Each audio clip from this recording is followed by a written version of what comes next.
انا المفروض اجيب لك سلسله اغلى من كده، اسمحي لي اقدم لك سلسله اغلى من كده بتقدر قيمتك وتكون قد قيمتك بالظبط. فهي هتقول له السلسله ديت هديه من والدي، بس السلسله ديت تقيله جدا وانت ما تقدرش تجيبها. حتى لو مش مصدق المسها وامسكها بايدك وانت تعرف سمكها، اول ما يلمسها هيختفي يا اصدقائي. وهنا السحر بتاعها فعلا هيبقى الاقوى.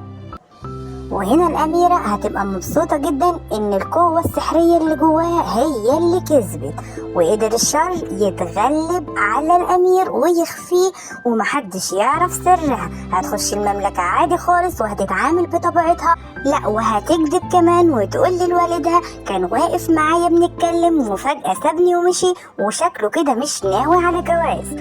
والدها طبعا هيزعل لأنها هتكون بتقول له مشاعرها وبتعيط، لأنها تقول له أنا كنت مبسوطة وفرحانة وحاسة إنه هو أعجب بيا وهيتجوزني. طبعا السلطان مش هيعجبه الكلام وهيزعل على حال بنته وهيقول إن الأمير فعلا طفش منها. وطبعا السلطان هيبقى بيكلم نفسه فهيروح يسألها انتي ليه زعلتي؟ طب انتي قلتي له حاجة تزعله؟ هتقول له لا طبعا ما زعلتوش. هيقول لها طب استعدي علشان في أمير تاني جايلك.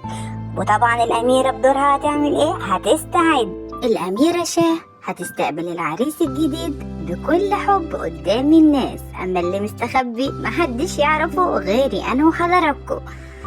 الخادمة هتسألها وهتقول لها هتقبلي العريس ده؟ هتقول لها طبعا هقبله وهعيش معاه وهقبل ان هو يبقى جوزي، بس يا رب هو يطول للآخر ويكمل الجوازة. وهتبتدي الأميرة شاه تتظاهر قدام الناس إن هي عروسة وفرحانة بالجواز وما عندهاش مانع جدا إنها تتجوز، وهتلبس فستان الفرح وهتبقى مستعدة إن هي تقابل العريس الجديد وهتقيسه وهتبقى زي أي عروسة فرحانة بفستانها وبجربه كده وكده قدام الناس.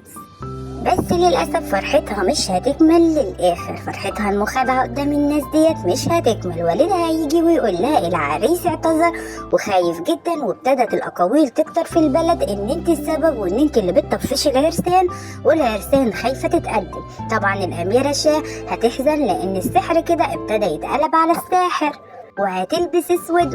ووالدها هيقول لها انت ليه لابسه الفستان الاسود؟ هتقول له على حظي انا السبب. وهتتظاهر يا اصدقائي انها حزينه قدام الناس وان حظها وحش. طبعا لما بتقعد ما بينها وما بين نفسها الوش الحقيقي هو اللي بيظهر، وش الساحره الشريره. وبعد فترة هيتقدم لها عريس تاني من مملكة مجاورة ليهم، وأبو والدها هيوريها صورته وهيقول لها ايه رأيك اقلعي الاسود ده بقى، واخيرا خلاص حظك اتفك. وهي طبعا هتصدق وهتمثل انها مبسوطة، والعريس هيجي بالفعل يا اصدقائي.